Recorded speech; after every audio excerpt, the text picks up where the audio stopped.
बोलिए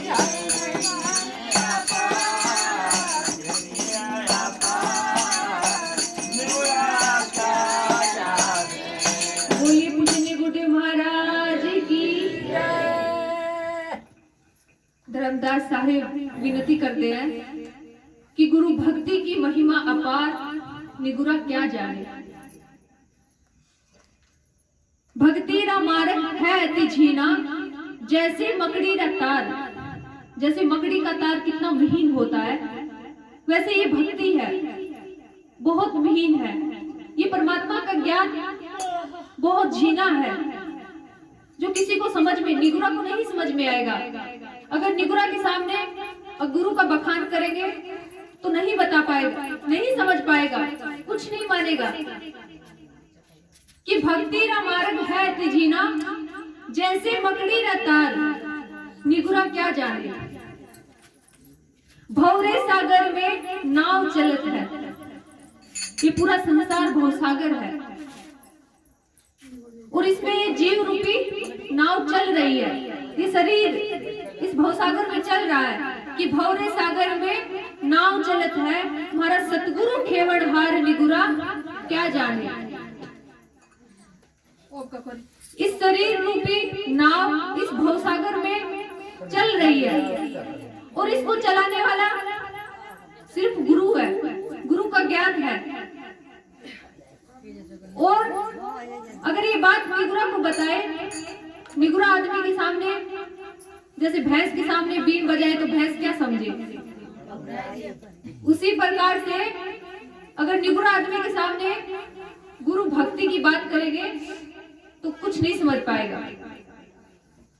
कि भौरे सागर में नाव चलत है, हमारा सतगुरु खेवड़ हार, निगुरा क्या जाने। किस शरीर को, इस जीव रूपी शरीर को चलाने वाला इस संसार में सिर्फ गुरु है, गुरु का ज्ञान है। गुरु कहते किसे है? गु मतलब अंधकार, रु मतलब प्रकाश। जो अंधकार को छोड़ के प्रकाश की ओर लेके जाता है, उसी का नाम गुरु है। फिर कहा कि गुरु बिना भक्ति पड़े भव पीड़ा। अगर गुरु के बिना अगर हम भक्ति करते हैं, गुरु बिना भक्ति पड़े भव पीड़ा, हवे जमड़ा रिमार, निगुरा क्या जाने।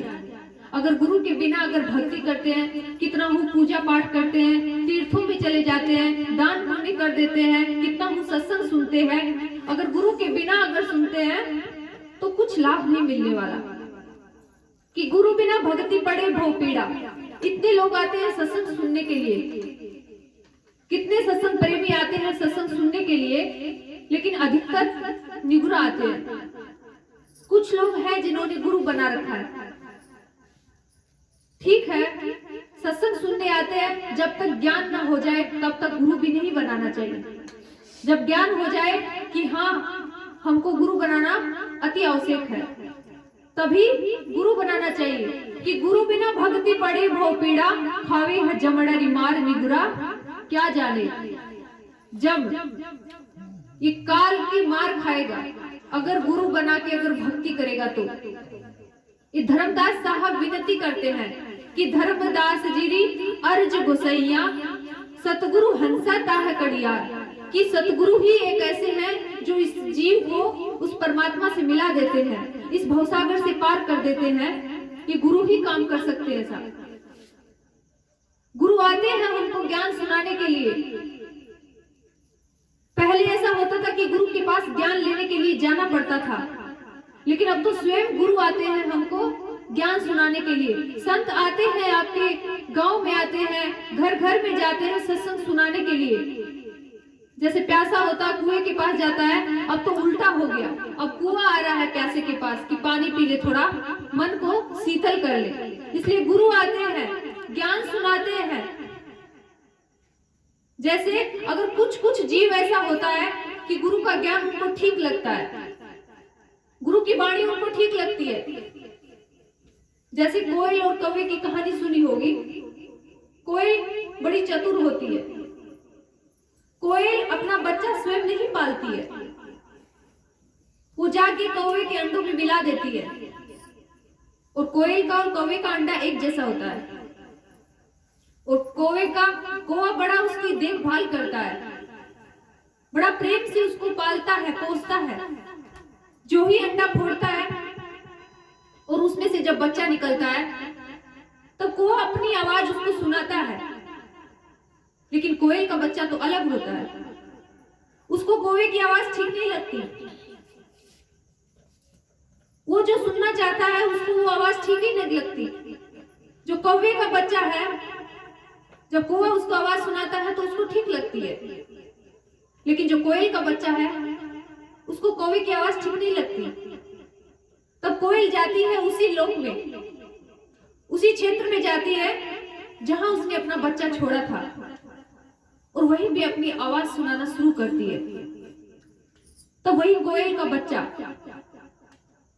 उस आवाज को सुन के और उसके पास चला जाता है और अपनी माँ के साथ उड़ जाता है। उसी प्रकार से गुरु होते हैं, हमको ज्ञान सुनाते हैं, प्रेम देते हैं, परमात्मा का ज्ञान बताते हैं, सत्संग सुनाते हैं, कैसे जीवन जीना चाहिए सब बताते हैं। लेकिन कुछ जीव ऐसे होते हैं जो गुरु की बात मानते हैं, गुरु के बताए हुए रास्ते पे चलते हैं। लेकिन कुछ ऐसे होते हैं जिनको समझ में नहीं आता।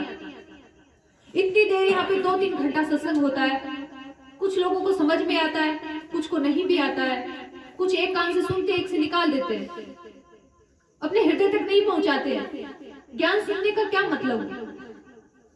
अगर सत्संग सुनना है हमको, यहाँ से हर एक वाणी अगर अपने हृदय तक अगर आदमी पहुंचाएगा तभी उसको कुछ लाभ मिलने वाला है। वरना सत्संग चाहे तुम लोग 24 घंटा सुन लो, अपने जीवन में जब तक नहीं उतारोगे तब तक उसका कोई फायदा नहीं है, कुछ लाभ नहीं मिलने वाला।